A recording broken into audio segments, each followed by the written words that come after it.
ये हमारे पास एक डेटा सेट है जिसमें category wise, product wise order details दी गई हैं। इस डेटा सेट में टोटल 4 कैटेगरीज हैं: इलेक्ट्रॉनिक्स, ग्रोसरी, क्लोथिंग और फर्नीचर।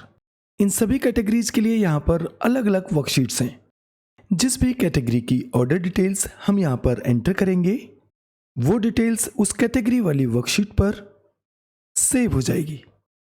इस सेटअप में कोई भी एक्सेल फंक्शन और VBA का यूज नहीं किया गया है। इसके लिए पावर क्वेरी में केवल कुछ बटन क्लिक्स ही करने हैं।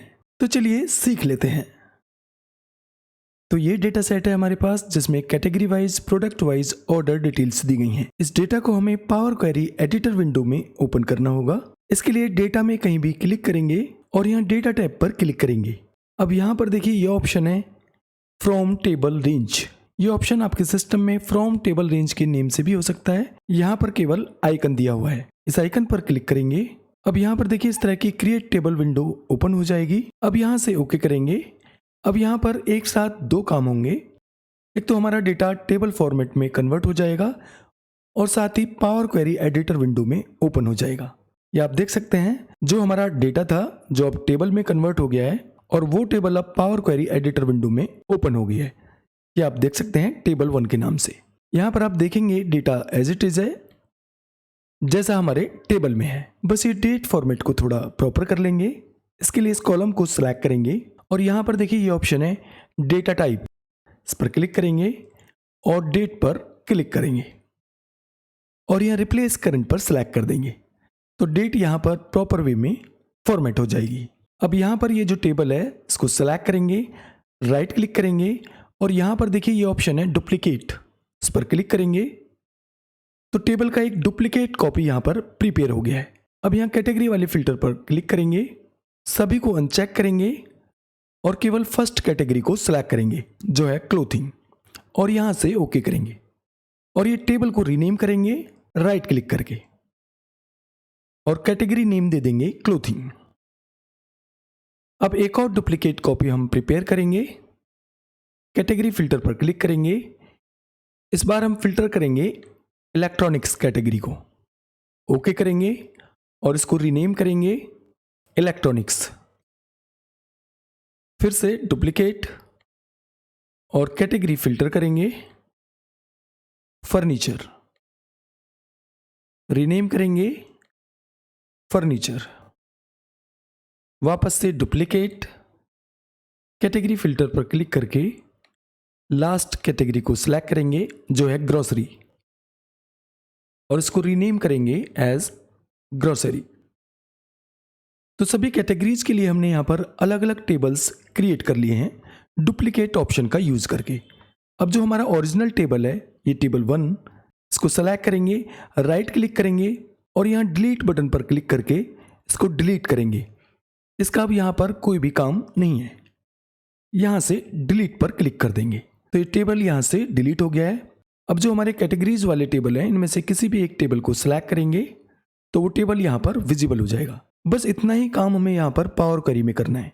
इसमें ना तो हमने कोई फंक्शन यूज किया है यानी एम कोड यूज किया है, ना पावर क्वेरी की कोई डीप टेक्निक यूज की है। अब हमें डेटा को लोड करना है वापस से एक्सेल में। इसके लिए यहाँ क्लोज एंड लोड पर क्लिक करेंगे।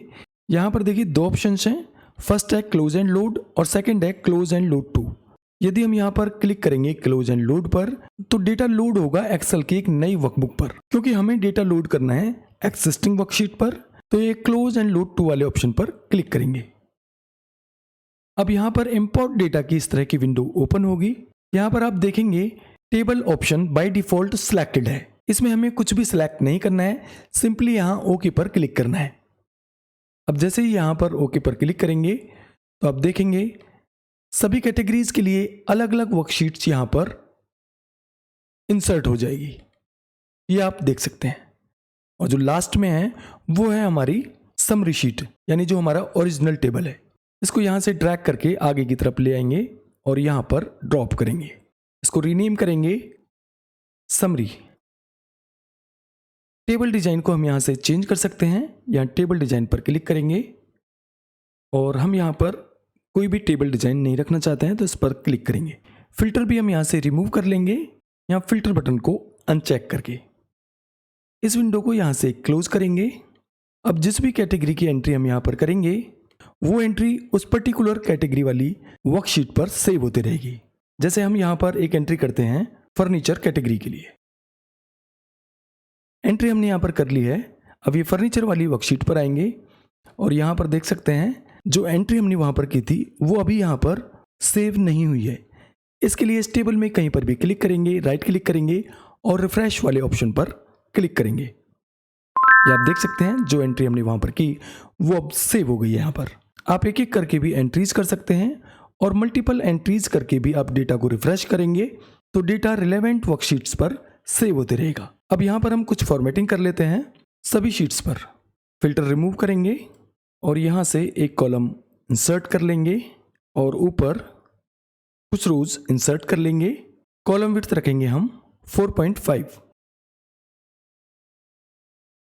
थर्ड रो की हाइट भी हम एडजस्ट करेंगे, इसकी हाइट रखेंगे 9। व्यू टैब पर जाएंगे और ग्रिड लाइंस को अनचेक करेंगे। यहाँ पर इन सेल्स को हम सिलेक्ट करेंगे, कंट्रोल 1 प्रेस करके फॉर्मेट सेल्स विंडो ओपन करेंगे, बॉर्डर पर क्लिक करेंगे और यहाँ से बॉर्डर स्टाइल सेलेक्ट करेंगे। ये कलर चूज कर लेंगे जो भी लाइन कलर रखना चाहते हैं और यहाँ से लोअर बॉर्डर सेलेक्ट करेंगे और ओके करेंगे तो इस तरह का बॉर्डर इफेक्ट यहाँ पर आ जाएगा। इसको नेम दे देंगे जो भी कैटेगरी नेम है फर्नीचर। बोल्ड करेंगे, फॉन्ट कलर चेंज करेंगे, फॉन्ट भी यहाँ से चेंज कर लेंगे। अब कॉलम विड्थ एडजस्ट करेंगे, सेंटर में अलाइन करेंगे, इन तीनों कॉलम्स को सेलेक्ट करेंगे और कॉलम विड्थ इक्वल करेंगे और सेंटर में अलाइन करेंगे। इस तरह की फॉर्मेटिंग हम सभी शीट्स पर कर लेंगे। इस फॉर्मेटिंग का डेटा ट्रांसफर से कोई भी लेना देना नहीं है, वो एज इट इज काम करते रहेगा।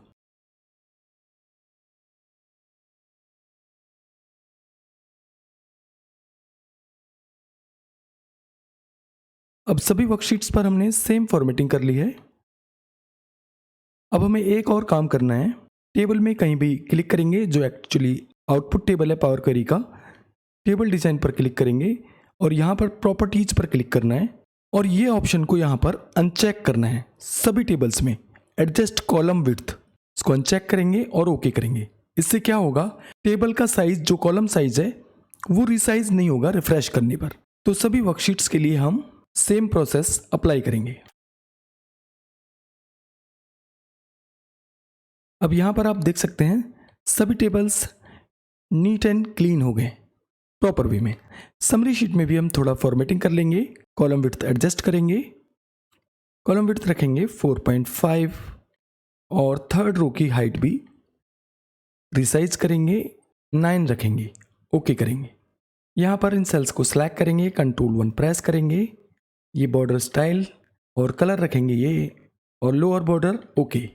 यहाँ पर हम टाइप कर देंगे समरी, बोल्ड करेंगे और फॉन्ट यहाँ से चेंज कर देंगे जो भी फॉन्ट आपको रखना है। अब यहाँ पर हेडर्स के नीचे वाली रो को सिलेक्ट करना है, व्यू टैब पर जाएंगे और फ्रिज पेन्स पर क्लिक करेंगे और फ्रिज पेन्स पर क्लिक कर देंगे। इससे क्या होगा, जब आप डेटा को नीचे की तरफ स्क्रॉल करेंगे तो हेडर्स आपके विजिबल रहेंगे। अब देखिए यहाँ पर हम एंट्री करते हैं। ये हमारा फाइनल सेटअप यहाँ पर हो गया है जो एक्चुअली प्रेजेंट टेबल भी है। तो यहाँ पर हम कैटेगरी ले रहे हैं इलेक्ट्रॉनिक्स। तो इलेक्ट्रॉनिक्स के लिए हमने यहाँ पर एक एंट्री की है। इलेक्ट्रॉनिक्स वाली वर्कशीट पर आएंगे, ये आप देख सकते हैं ये एंट्री यहाँ पर नहीं है। राइट क्लिक करेंगे और रिफ्रेश पर क्लिक करेंगे, ये आप देख सकते हैं एंट्री यहाँ पर विजिबल हो गई है और जो टेबल है हमारा साइज भी उसका रिसाइज नहीं हुआ है। मल्टीपल एंट्रीज भी आप यहाँ पर कर सकते हैं। जैसे यहाँ पर हम कुछ एंट्रीज एक साथ कर लेते हैं, पेस्ट कर लिया हमने, थोड़ा चेंज कर लेंगे यहाँ पर।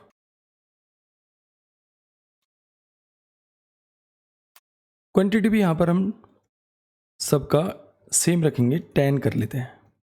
तो यहाँ से यहाँ तक हमने ये एंट्रीज की हैं। अब जो भी एंट्री जिस कैटेगरी की होगी वो इस कैटेगरी वाली शीट पर सेव होगी। जैसे यहाँ पर क्लोथिंग की 2 एंट्रीज हैं, तो क्लोथिंग वाली वर्कशीट पर आएंगे और टेबल में कहीं पर भी क्लिक करेंगे, राइट क्लिक करेंगे और रिफ्रेश वाले ऑप्शन पर क्लिक करेंगे। तो आप देख सकते हैं यहाँ पर ये 2 एंट्रीज सेव हो गई हैं।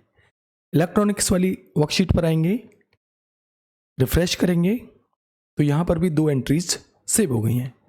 अब जो लास्ट एंट्री है वहाँ पर फर्नीचर की है, तो फर्नीचर वाली वर्कशीट पर आएंगे, रिफ्रेश करेंगे तो फर्नीचर वाली एंट्री भी यहाँ पर सेव हो गई है। यानी आप मल्टीपल एंट्रीज भी एक साथ रिफ्रेश कर सकते हैं।